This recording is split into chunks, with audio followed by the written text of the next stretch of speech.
Bonjour, et j'espère que vous allez très bien. Et moi, je vais super par la grâce de Dieu. Mon nom est Joël Canaza et je suis homme de Dieu ici au Brésil.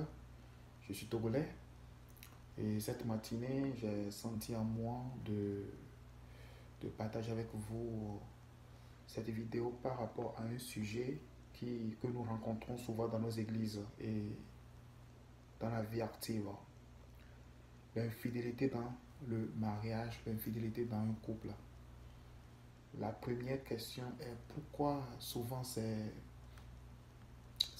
difficile de pardonner, dans un cas d'adultère, dans une relation, de pardonner dans un cas d'infidélité, dans, dans un mariage. Pourquoi parfois c'est compliqué? Je peux dire par là que la Bible nous fait comprendre que tout péché est péché, mais le fait de souiller ton corps, c'est le péché qui entre en contact avec l'âme et c'est le péché qui suit l'âme, le fait de pratiquer l'infidélité sexuelle ou bien l'immoralité sexuelle. Et la fois passée, j'étais à la prison, ici, à Pouso Alegre, et j'ai dû rencontrer les prisonniers. Je les ai posé la question, au moins 3 cas, et pourquoi ils sont ici à la prison. Le premier cas me fait comprendre que c'est sa femme qui l'a trompé et il a décidé de tuer sa femme et il a tué sa femme et aujourd'hui il est emprisonné. Et je lui ai posé la question, dis-moi mon frère, depuis que tu t'es marié avec ta femme, tu n'as jamais trompé ta femme une seule fois? Il a dit, pasteur, j'ai souvent trompé ma femme. Et j'ai dit, tu vois, tu as souvent trompé ta femme t'a toujours pardonné. Et un jour, par erreur, je peux le dire, ta femme est tombée dans un cas d'adultère et tu as trouvé bon de la tuer, de le tuer comme ça. Et il a commencé par pleurer, il a dit, c'était l'ignorance qui l'a conduit à poser cette action et aujourd'hui il est emprisonné pour toute sa vie, il est condamné. L'autre cas c'est un autre gars aussi, c'est le même cas, que il a vu pas même sa femme, sa fiancée, embrasser un autre gars et il a vu de ses yeux, il s'est énervé jusqu'au point où il a fait mourir la fiancée. Imaginez un peu, juste la fiancée, ce n'est pas un mariage. Et je lui ai posé la question, mon ami, tu veux dire par là que tu n'as jamais trompé ta femme, ta fiancée, tu n'as jamais fait quelque chose de louche?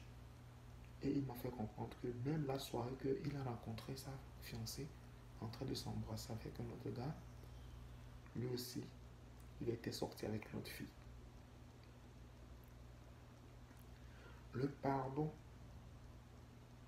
est important dans une relation. Ce que nous entendons tous les jours, ce que nous vivons tous les jours, c'est compliqué. Le troisième cas,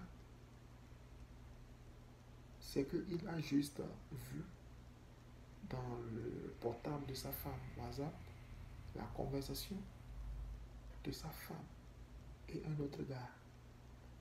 Là, c'est vrai que le gars draguait la femme, sa femme, mais sa femme n'a jamais sorti avec ce gars sous l'effet de la colère. Il a fait tout possible pour rencontrer le cas. Et ce qui a été, il a poignardé sa femme sous l'effet de la drogue. Mes amis, c'est compliqué. L'infidélité, c'est compliqué. L'adultère, de comprendre, de vivre. Mais ce que je pense à vous dire que le pardon surpasse toutes choses. Et l'expérience, la remarque que nous avons faite, c'est que si c'est la femme qui a fait, qui a posé un acte d'adultère ou un acte de la fornication, c'est compliqué de recevoir de pardon par un homme. Mais au contraire, si c'est l'homme qui a posé l'acte d'adultère, c'est facile que la femme pardonne. Pourquoi nous vivons dans ce monde ainsi? Les gens prennent le verset qui dit que la femme soit soumise à son mari. La soumission n'est pas dans l'infidélité. La soumission n'est pas dans le non-pardon. La soumission n'est pas que tu dois tuer ta femme suite à l'infidélité. La Bible n'a pas dit ça, de tuer ta femme. Si ta femme est adultère, vaut mieux de rompre, c'est mieux. Si tu ne veux pas pardonner, il faut rompre, c'est mieux que de tuer ta femme. Les femmes ont toujours le cœur de nous pardonner si nous les hommes nous faisions quelque chose. Pourquoi nous, comme hommes, nous ne pouvons pas avoir le même cœur que les femmes ont? Les femmes ont aussi le même cœur que nous, il n'y a pas de différence. Et nous traitons les femmes comme si ce sont des marche-pieds. Non, la femme mérite du respect. Si j'écoute ce genre de choses, parfois je m'énerve. Je suis souvent à la prison, ici à Pose-Alégré. J'écoute les gens, la plupart des gens qui sont là-bas, tu vas dire que j'ai tué ci, j'ai tué ma femme, j'ai fait ci, j'ai fait ça. Aujourd'hui, je suis condamné à vie. C'est compliqué à comprendre ces actes. La Bible nous parle tous les jours du pardon. Imaginez un peu ceux qui ont poignardé Jésus, ceux qui ont couru Jésus. Jésus a le pouvoir de les tuer le temps qu'il était là, à la croix de Golgotha. Mais il a fait un acte de compassion, il a fait un acte de pardon. Parce qu'il savait qu'il allait accomplir un plan de Dieu par rapport à nous. La compassion, le pardon, ce n'est pas pour les animaux, ce n'est pas pour les chiens. C'est pour nous les êtres humains. Même les animaux pratiquent ce que c'est que le pardon. Pourquoi nous les êtres humains, nous ne pouvons pas pratiquer le pardon? Pourquoi nous les êtres humains qui sont créés à l'image de Dieu, nous ne pouvons pas pardonner même si le cas paraît compliqué?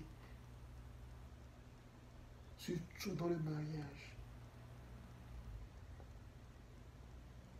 C'est juste une réflexion.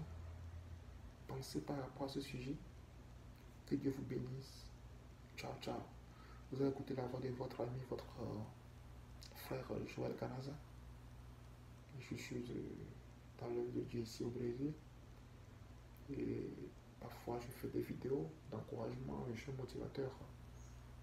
Je sais que le plan de Dieu pour mon va s'accomplir.